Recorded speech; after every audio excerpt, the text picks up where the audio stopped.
কথা বলার অধিকার থেকে শুরু করে মানুষের অন্ন, বস্ত্র, বাসস্থান, চিকিৎসা, শিক্ষা সব ব্যবস্থাই তো আমরা করেছিলাম। আওয়ামী লীগ যখনই ক্ষমতায় এসেছে দেশের মানুষ অন্তত পক্ষে সেবা পেয়েছে, এটা তো অস্বীকার করতে পারবে না। ভাই প্রধানমন্ত্রী শেখ হাসিনা কি আসবে, কবে আসবে? তো মাননীয় প্রধানমন্ত্রী বঙ্গবন্ধু কন্যা শেখ হাসিনা এই দেশকে ভালোবাসেন, দেশের জনগণকে ভালোবাসেন এবং দেশের মাটিকে ভালোবাসেন। মাননীয় প্রধানমন্ত্রী বঙ্গবন্ধু কন্যা শেখ হাসিনা আসবে। সেনাবাহিনীর মধ্যে কি কোনো কু হয়েছে, সেই কথাটি চারিদিকে ঘুরে বেড়াচ্ছে, চারিদিকে আলোচনা হচ্ছে। শেখ হাসিনা কি 23শে মার্চের মধ্যে বাংলাদেশে ফিরছেন? 26শে মার্চ মহান স্বাধীনতা দিবস তিনি পালন করবেন বাংলাদেশে, সেই ঘটনা কি ঘটতে যাচ্ছে? এই কথাটাও চারিদিকে ঘুরছে, চারিদিকে আলোচনা হচ্ছে। কেউ কেউ বলছেন যে ডক্টর আসিফ নজরুল ইসলাম তিনি দিন শেষে শেখ হাসিনাকেই তার গুরু মেনেছেন। কেউ কেউ বলছেন যে না ভাই, শেখ হাসিনার যে ফর্মুলাটা ছিল কিছু কিছু ক্ষেত্রে এটা সঠিক ছিল, আস্তে আস্তে আমাদের সরকার বসতেছে। আবার কেউ কেউ বলছেন যে না, ফর্মুলাটার অনেকাংশই ভেজাইল্লা ছিল, কিছু অংশ সঠিক ছিল, টোটাল ফর্মুলাটা সঠিক ছিল না, কারণ রাজনৈতিক উদ্দেশ্যে অনেক ঘটনা ঘটে যেত।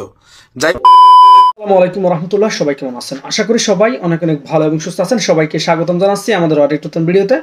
প্রতিদিনের মতো আমি আপনাদের সিরিয়াত ফারুকি আবারও চলে আসলাম নতুন একটা ভিডিও নিয়ে। দর্শক, ইতিমধ্যে আপনারা সবাই দেখেছেন ভিডিওর শুরুতে বেশ কিছু অংশ বিশেষ দেখেছেন, যে অংশ বিশেষগুলো দেখে বুঝতে পেরেছেন আজকের ভিডিওটা কতটা গুরুত্বপূর্ণ হতে চলেছে। তাই আমি আর বিষয়টা নিয়ে বেশি বিস্তারিত বলবো না, কারণ বিস্তারিত বলতে গেলে ভিডিওটা অনেক লম্বা হয়ে যাবে। তাই আমি আর বেশি কথা না বলে আমরা ধারাবাহিকভাবে একটু বাকি অংশগুলো একটু দেখে আসবো। তার আগে আপনাদের ছোট্ট একটি অনুরোধ জানিয়ে রাখতে চাই, যারা আমাদের ফারুকি অনলাইন ইউটিউব চ্যানেলটিতে এখন নতুন আছেন, প্লিজ দয়া করে আমাদের চ্যানেল সাবস্ক্রাইব করে সাথে থাকবেন। আসসালামু আলাইকুম। পৃথিবীর যে প্রান্ত থেকে শুনছেন এবং দেখছেন সবাইকে শুভেচ্ছা জানাচ্ছি। তো বাংলাদেশে থেকে বিভিন্ন সময় প্রায় ফোন আসে, মেসেজ আসে যে ভাই প্রধানমন্ত্রী শেখ হাসিনা কি আসবে, কবে আসবে? তো মাননীয় প্রধানমন্ত্রী বঙ্গবন্ধু কন্যা শেখ হাসিনা এই দেশকে ভালোবাসেন, দেশের জনগণকে ভালোবাসেন এবং দেশের মাটিকে ভালোবাসেন। মাননীয় প্রধানমন্ত্রী বঙ্গবন্ধু কন্যা শেখ হাসিনা আসবে, অবশ্যই আসবে, আসবে মানে আসবে, অবশ্যই আসবে এবং বাংলাদেশ হাসবে। কারণ বাংলাদেশের মানুষ, বাংলাদেশ শেখ হাসিনার জন্য অপেক্ষা করছে। দুহাত তুলে মানুষ নামাজ পড়ে রোজা রেখে মাননীয় প্রধানমন্ত্রী বঙ্গবন্ধু শেখ হাসিনার জন্য, বঙ্গবন্ধু কন্যা শেখ হাসিনার জন্য দোয়া করছে যে মাননীয় প্রধানমন্ত্রী শেখ হাসিনা কবে আসবে এই বাংলাদেশে, কবে সে আমাদের হাল ধরবে আবার। তাই ইনশাল্লাহ আপনারা এইটুকু জানেন যে ইনশাল্লাহ মাননীয় প্রধানমন্ত্রী বঙ্গবন্ধু কন্যা শেখ হাসিনা অবশ্যই ইনশাল্লাহ দেশে আসবে। কেন আসবে আপনি দেখেন, মানুষ কেন দুহাত তুলে আজকে শেখ হাসিনার জন্য দোয়া করছে এবং কেন তার আসা প্রয়োজন এবং কেন সে আসবে, অবশ্যই আসবে। কারণ আজকে সর্বশেষ আপনারা দেখেছেন যে মুক্তিযুদ্ধ জাদুঘরে আগুন ধরিয়ে দেওয়া হয়েছে। ধানমন্ডি 32 নম্বরের পরে আবার এখন মুক্তিযুদ্ধ জাদুঘরে আগুন দিয়ে দেওয়া হয়েছে। কারণ হচ্ছে যে 1971 সালের মুক্তিযুদ্ধ, স্বাধীনতা, এইগুলো এরা রাখতে চায় না। মুক্তিযুদ্ধের কোনো নাম নিশানা এই 71-এর পরাজিত শক্তি বাহিনী রাখতে চায় না। এই জন্য তারা 72-এর সংবিধান বিশ্বাস করে না, তারা 71-এর মুক্তিযুদ্ধে বিশ্বাস করে না, তারা বঙ্গবন্ধুতে বিশ্বাস করে না, ধানমন্ডি 32 নম্বরে বিশ্বাস করে না। মুক্তিযুদ্ধের জাদুঘর তারা পুড়িয়ে দিতে চায়। তারা আফগানিস্তানের মতো একটা তালেবানি রাষ্ট্র চায়।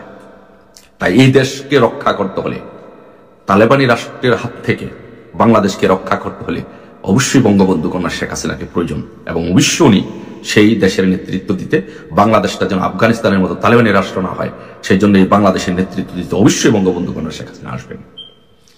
আপনারা দেখেছেন, বিশেষ করে নারী সমাজকে এখন জেগে উঠতে হবে। নারী সমাজকে যদি জেগে না ওঠে, নারী সমাজকে বলবো আমি, বাংলাদেশের সমস্ত বিশ্ববিদ্যালয়ের ছাত্রছাত্রীদেরকে বলবো এবং সমস্ত নারী জাতিকে বলবো যে আপনারা জেগে উঠুন। আপনাদের বিরুদ্ধে গভীর ষড়যন্ত্র হচ্ছে। আফগানিস্তানের মতো আপনাদেরকে ঘরে বসে রাখতে চায়, আপনাদেরকে বোরকা পরে 4 দেয়ালে বন্দি করে রাখতে চায়। এই ষড়যন্ত্র হচ্ছে, আপনাদেরকে সেই দিকে নজর দিতে হবে। কারণ এই জামাত, শিবির এবং 71-এর পরাজিত শক্তি মৌলবাদীরা বিশ্বাস করে আপনারা যদি স্মার্ট হয়ে যান, আপনারা যদি শিক্ষিত হয়ে যান, আপনারা যদি স্কুল, কলেজ, বিশ্ববিদ্যালয়, ব্যাংক সহ বিভিন্ন মাল্টি ন্যাশনাল প্রতিষ্ঠানে যদি আপনারা চাকরি করেন, আপনারা যদি স্মার্ট হয়ে যান, তখন আপনারা এই জামাতের মতো মৌলবাদী দেশ আপনারা চাবেন না, আফগানিস্তানের মতো একটা জঙ্গিবাদী দেশ হতে দেশটাকে দিবেন না। এই জন্য পরিকল্পিতভাবে আপনাদেরকে ঘরে বসিয়ে রাখার জন্য, ঘরে বন্দী করার জন্য এরা বিভিন্ন ধরনের অপকৌশল গ্রহণ করছে। সেই অপকৌশলের অন্যতম মাধ্যম হচ্ছে যে বাংলাদেশে এখন ধর্ষণের মাত্রা বেড়ে গেছে। কারণ বিভিন্ন অপকৌশলগুলোর মধ্যে, বিভিন্ন অবলম্বনের মধ্যে একটি অন্যতম অবলম্বন হচ্ছে যে আপনাদেরকে যদি দর্শন করা যায়, আপনাদেরকে যদি দর্শন করা হয়, ভয়ভীতি প্রদর্শন করা হয়, তাহলে আপনারা আর বের হয়ে আসবেন না। আপনারা বিভিন্ন প্রতিষ্ঠানে, ব্যাংক, বিমা, স্কুল, কলেজ, বিশ্ববিদ্যালয় সহ বিভিন্ন মাল্টিন্যাশনাল প্রতিষ্ঠানে আপনারা চাকরি করবেন না। আপনারা ঘরে বসে থাকবেন, পর্দা করবেন। আস্তে আস্তে আফগানিস্তানের মতো তালেবানের দিকে রাষ্ট্রটা যাবে, একটা ইসলামিক রাষ্ট্র কায়েম করতে সম্ভব হবে। এই জন্য আমি বলবো যে আপনাদের অধিকার আদায়ের জন্য, আপনাদের নিজের জীবনের জন্য, আপনাদেরকে দর্শনের হাত থেকে বাঁচার জন্য আপনাদেরকে এগিয়ে আসতে হবে। এখনই সময়, আর দেরি নয়। এখনই আপনাদেরকে এই অপশক্তির বিরুদ্ধে, এই জঙ্গি ইনুসের বিরুদ্ধে, জঙ্গি ইনুস এই মৌলবাদীদের সাথে মিশে তাদের কাঁধে ভর করে সে ক্ষমতাটাকে আঁকড়ে ধরে রাখতে চাচ্ছে। তাই এই ইনুসের বিরুদ্ধে এবং এই ৭১ পরাজিত জঙ্গি তালেবানিদের বিরুদ্ধে আপনাদেরকে, সমস্ত নারী জাতিদেরকে এখনই রাস্তায় নামতে হবে। আর আপনাদের নেতৃত্ব দেওয়ার জন্য অবশ্যই বঙ্গবন্ধু কন্যা মাননীয় প্রধানমন্ত্রী শেখ হাসিনা আপনাদের সাথে সবসময় আছেন এবং থাকবেন, এবং উনি বাংলাদেশে আসবেন। তারপরে আপনারা জানেন যে বিশেষ করে সেনাবাহিনীর কাছে আমি একটা অনুরোধ করব যে প্রিয় সেনাবাহিনী, আপনারা এই বাংলাদেশের সম্পদ, এই দেশে বিদেশে আপনাদের অনেক সুনামের সহিত আপনারা জাতিসংঘের শান্তিরক্ষা কমিশনের কাজ করেছেন। আপনাদের সেই সুনামটুকু ধরে রাখবেন। আপনারা যদি জাতিসংঘের শান্তিরক্ষা মিশনে যদি আপনাদেরকে না নেওয়া হয়, তাহলে দেশ অনেক লস করবে, আপনারা ব্যক্তিগতভাবে অনেক লুজার হবেন, এবং দেশের মান সম্মান ক্ষুণ্ণ হবে, দেশের স্বাধীনতা এবং সার্বভৌমত্ব ধ্বংসের দিকে যাবে। তাই আপনাদেরকে বলবো, আপনাদের দায়িত্ব, আপনারা দেশটাকে তালেবানি রাষ্ট্রের দিকে নিয়ে যাবেন না। কিভাবে এই ৩২ নম্বর গুড়িয়ে দেওয়া হলো আপনারা থাকতে। মাননীয় আপনাকে বলবো যে সেনাপ্রধানকে, জনাব ওয়াকারুজ্জামানকে বলবো যে আপনি তো বলেছিলেন যে এই দেশের দায়িত্ব আপনি নেবেন, আপনি দেখবেন। নেন, আপনি দেশের দায়িত্ব নেন, আপনার সাথে আমরা আছি, আপনার সাথে আপনাদেরকে আমরা সহযোগিতা করব। আপনি রক্ষা করুন, এই দেশ রক্ষা করুন, মুক্তিযুদ্ধ জাদুঘর রক্ষা করুন, ধানমন্ডি ৩২ নম্বর তো পুড়ে দিয়েছে, দেশের স্বাধীনতা সার্বভৌমত্ব রক্ষা করুন। আপনার সাথে দেশের জনগণ থাকবো, আমরা থাকবো, কিন্তু দেশটাকে আপনারা রক্ষা করুন। দেশটাকে তালেবানি রাষ্ট্র হতে দিবেন না, দেশটাকে জঙ্গি রাষ্ট্র হতে দিবেন না। এই নারীদেরকে দর্শনের হাত থেকে রক্ষা করুন। কতিপয় মৌলবাদীদের আশ্রয় প্রশ্রয় এই দেশটাকে জঙ্গিবাদের দিকে ধাবিত করবেন না। আজকে কি হচ্ছে বাংলাদেশে? আজকে সেনাবাহিনী বিতর্কিত হচ্ছে তাদের কার্যকলাপের জন্য। আপনারা যদি এই কার্যকলাপ এইভাবে যদি বিতর্কিত হন, তাহলে এই দেশ ধ্বংস হবে, দেশের স্বাধীনতা এবং সার্বভৌমত্ব ধ্বংস হবে। তাই আপনাদেরকে বলবো, প্রিয় সেনাবাহিনীকে বলবো, আসুন আপনারা দেশের দায়িত্ব নেন, দেশকে রক্ষা করুন। নারীদেরকে বলবো, আসুন আপনারা ঘর থেকে বেরিয়ে আসুন, এই অপশক্তির বিরুদ্ধে আপনারা রুখে দাঁড়ান। আসুন সকলে মিলে ঐক্যবদ্ধভাবে এই বাংলাদেশকে এই তালেবানি গোষ্ঠীর হাত থেকে রক্ষা করি, এই জঙ্গি ইউনুসের হাত থেকে রক্ষা করি, এবং এই দেশ রক্ষার আন্দোলনের নেতৃত্ব দিবেন বঙ্গবন্ধু কন্যা শেখ হাসিনা। এবং শেখ হাসিনা বাংলাদেশে আসবে, আসবে, অবশ্যই আসবে, বাংলাদেশ হাসবে। জয় বাংলা, জয় বঙ্গবন্ধু শেখ হাসিনাতে আস্থা। সেনাবাহিনীর মধ্যে কি কোনো কু হয়েছে? সেই কথাটি চারিদিকে ঘুরে বেড়াচ্ছে, চারিদিকে আলোচনা হচ্ছে। শেখ হাসিনা কি 23শে মার্চের মধ্যে বাংলাদেশে ফিরছেন? 26শে মার্চ মহান স্বাধীনতা দিবস তিনি পালন করবেন বাংলাদেশে, সেই ঘটনা কি ঘটতে যাচ্ছে? এই কথাটাও চারিদিকে ঘুরছে, চারিদিকে আলোচনা হচ্ছে। বিভিন্ন ইউটিউবার এগুলো নিয়ে কন্টেন্টও তৈরি করছেন। এগুলো নিয়ে আলোচনা যখন চলছে, তখন আমরা দেখছি যুক্তরাষ্ট্র এশিয়ার 2টি দেশের উপরে নিষেধাজ্ঞা জারি করেছে, তাদের নাগরিকরা সেই দেশে প্রবেশ করতে পারবে না। পরবর্তীতে সেই দেশের সংখ্যা আরো বাড়বে, এমনটাও শোনা যাচ্ছে। বাংলাদেশের উপরে, বাংলাদেশ ব্যাপারে যুক্তরাজ্য, যুক্তরাষ্ট্র, কানাডা 3 দেশ বড় ধরনের সিদ্ধান্ত নিয়েছে। এই আলোচনাগুলো যখন চলছে, তখন বর্তমান সরকারের একজন উপদেষ্টা স্বীকার করে নিয়েছেন মানুষের যে শান্তি, মানুষের যে আশা আকাঙ্ক্ষা, সেটা এখনো সরকার পূরণ করতে পারেনি। আওয়ামী লীগ নিয়েও তিনি বেশ উল্লেখ করার মতো একটা মন্তব্য করেছেন, যে মন্তব্যটা অনেকের কাছে আশ্চর্যজনক মনে হবে, অনেকের কাছে হাস্যকর মনে হবে। সেনা বাহিনীর ভেতরে কি কোনো কু হয়েছে, এমন কোনো ঘটনা ঘটেছে যে সেনাবাহিনীর মধ্যে অস্থিরতা তৈরি হয়েছে? এই ব্যাপারটা খুবই আলোচিত হচ্ছে চতুর্দিকে। এর কোনো অথেন্টিক নিউজ নেই, কিন্তু চারিদিকে বিভিন্ন ইউটিউব কন্টেন্ট ক্রিয়েটররা এগুলো নানাভাবে বলার চেষ্টা করছেন। বিদেশ থেকেও এই ব্যাপারগুলো বলা হচ্ছে, ভারতীয় গণমাধ্যমগুলোতে এই ব্যাপারগুলো আলোচনা হচ্ছে। এবং আরেকটা ব্যাপার সব থেকে বেশি আলোচনা হচ্ছে, কেউ বলছেন 20 মার্চ, কেউ বলছেন 23 মার্চ, কেউ বলছেন 25 মার্চের মধ্যে শেখ হাসিনা নাকি বাংলাদেশে ফিরছেন, এবং সেই ফেরার পেছনে ভারত সব থেকে বড় ভূমিকা পালন করছে। শেখ হাসিনা ফিরে 26শে মার্চ মহান স্বাধীনতা দিবস, সেটি নাকি বাংলাদেশে পালন করবেন। সেটার কি মানে বিন্দুমাত্র কোনো বাস্তবতা রয়েছে? এই আলোচনাটা কেন তৈরি হলো, এই আলোচনার পেছনে কারণ কি, গুঞ্জনের কারণটা কি, সেটা খুবই গুরুত্বপূর্ণ ব্যাপার। এই আলোচনাটা মূলত বেশিরভাগ অর্থেই তৈরি হয়েছে ভারত থেকে, ভারতীয় মিডিয়া থেকে, এবং ভারতীয় নিরাপত্তা সংস্থার নানা রকম সোর্স দিয়ে বিভিন্ন সাংবাদিক নানা রকমের কথা বলার চেষ্টা করেছেন। বিদেশ থেকে একজন ইউটিউবার তিনিও নির্দিষ্ট করে বলার চেষ্টা করেছেন, তারিখ না বলে 26শে মার্চের আগে কোনো একটা দিন শেখ হাসিনা বাংলাদেশে ফিরছেন। কিন্তু এই দুটো ঘটনারই, শেখ হাসিনা ফিরছেন এবং সেনাবাহিনীর মধ্যে কু, এই দুটো ঘটনারই কোনো অথেন্টিক নিউজ এখন পর্যন্ত পাওয়া যাচ্ছে না। কিন্তু যেহেতু আলোচনা হচ্ছে, সেহেতু এর পেছনে কোনো বাস্তবতা আছে কিনা সেটা ভাববার বিষয়। কারণ এটাকে একেবারে যদি আপনি উড়িয়ে দেন, সেটাও বুদ্ধিমানের কাজ হবে কিনা সেই ভাবনাটাও ভাবতে হবে। চলুন অন্য আলোচনায় যাই। সম্প্রতি আফগানিস্তান এবং পাকিস্তান, এশিয়ার এই দুই দেশের উপরে যুক্তরাষ্ট্র নিষেধাজ্ঞা জারির পথে রয়েছে। তাদের সিদ্ধান্ত হয়ে গেছে, তারা শুধু সেটা ঘোষণা করবে। তাদের অভ্যন্তরীণ সিদ্ধান্ত হয়েছে এশিয়ার আপাতত 2 দেশ, পরবর্তী দেশকে তৃতীয় যদি দেশ হয় সেই দেশটা বাংলাদেশ কিনা, সেই ভাবনা কিন্তু আমাদের মগজের মধ্যে এখনই ঢোকাতে হবে। কি করেছে, কি নিষেধাজ্ঞা দিয়েছে?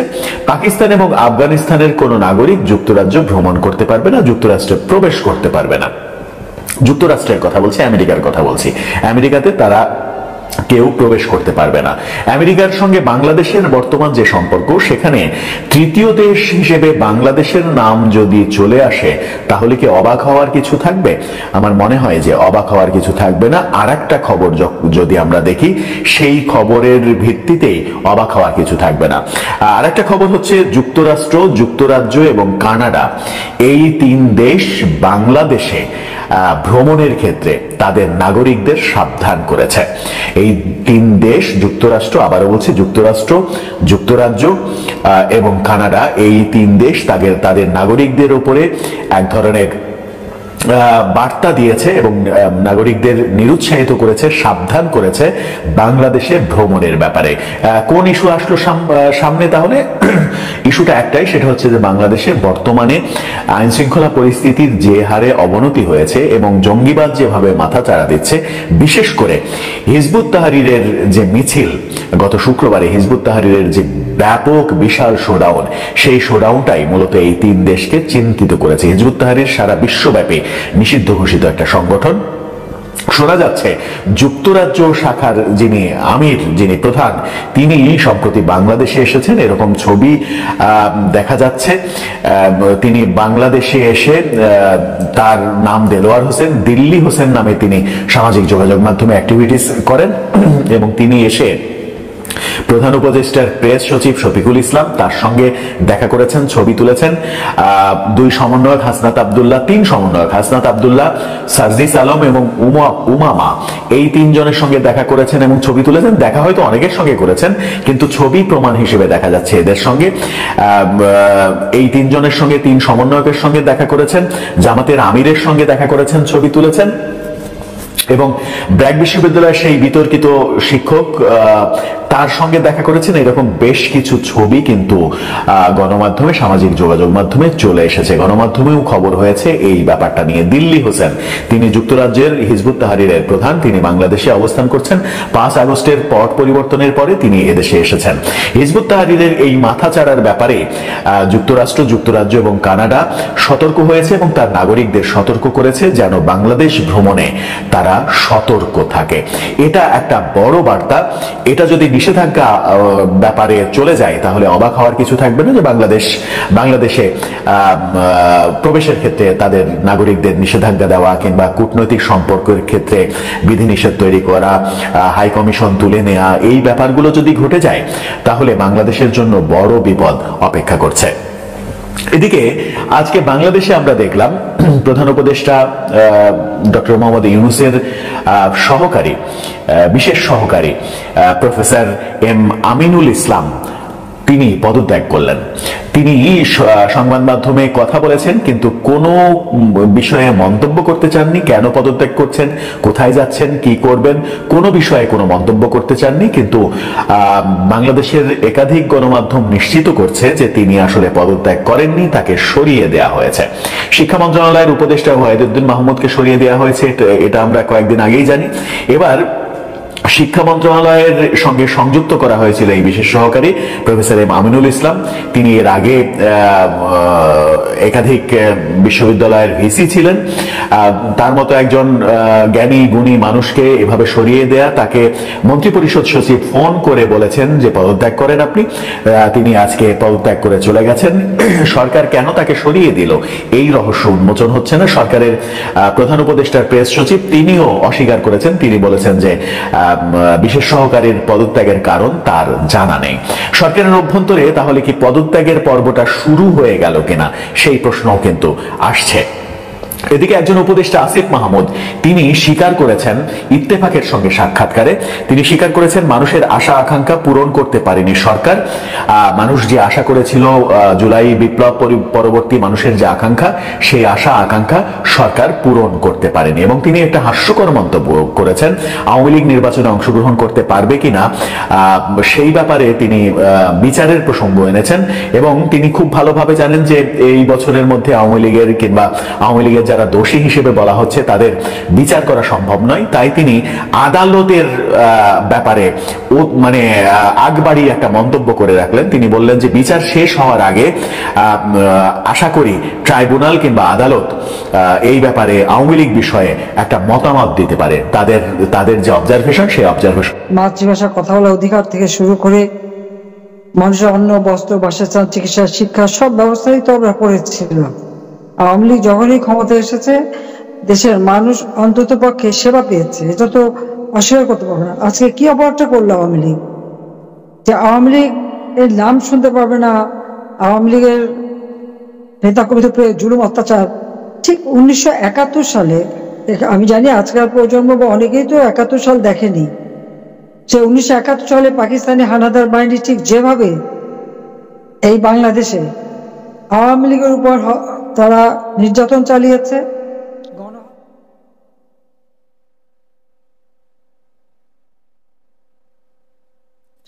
অগ্নিসংযোগ, ঠিক একই কায়দায় মনে হলো যখনই এই ডক্টর ইউনূস অবৈধভাবে চক্রান্ত করে ক্ষমতায় আসলো, এবং সে যে চক্রান্ত করে ক্ষমতায় এসেছে এটা কিন্তু সে নিজে স্বীকার করেছে।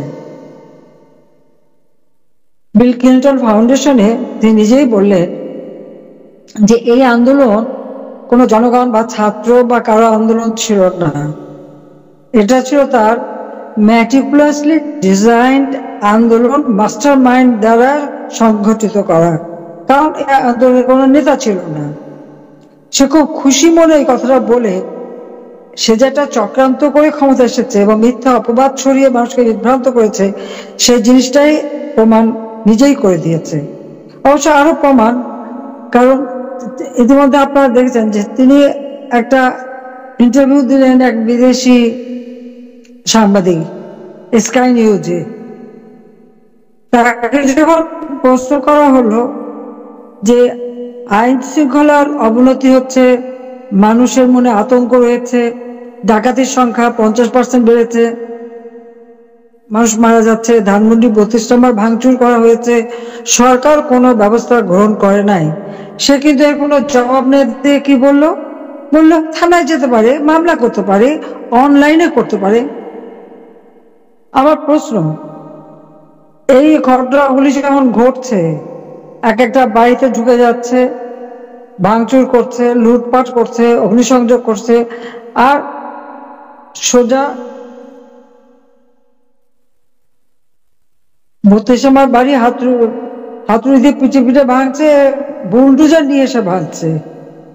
সরকারের কি কোনো দায় দায়িত্ব ছিল না? সে শুধু থানায় পাঠিয়েই তার দায়িত্ব সারতে পারে? সে কি বন্ধ করতে পারতো না? করেনি। জেলা, উপজেলা, ইউনিয়ন পর্যায় পর্যন্ত আওয়ামী লীগের নেতারা, এমনকি আওয়ামী লীগের সমর্থক যারা বা নেতাদের আত্মীয় স্বজন যারা, তাদেরকে তো ছাড়ছে না, তাদের উপরে অত্যাচার নির্যাতন চলছে। আমি যদি বলি যে যখন 2024 সালে 7 জুলাই থেকে যখন আন্দোলন শুরু হলো, ছাত্রছাত্রীরা তো আন্দোলন করেছে বসে, কই আওয়ামী লীগের পক্ষ থেকে তাদের উপর সাউন্ড গ্রেনেডও মারা হয়নি, পানিও মারা হয়নি, লাঠি পেটাও করা হয়নি, কিছুই করা হয়নি।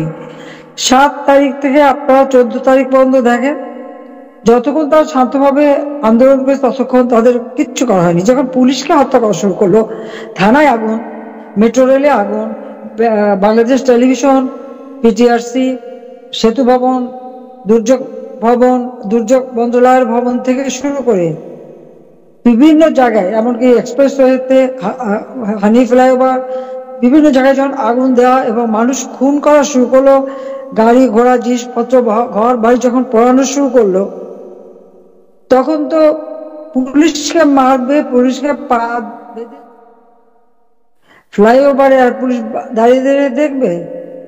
পুলিশের কাজের নিয়মই আছে, কখন কি করতে হবে এটা তাদের একেবারে নিয়মের মধ্যে লেখা আছে, এখানে কারো হুকুমের প্রয়োজন হয় না।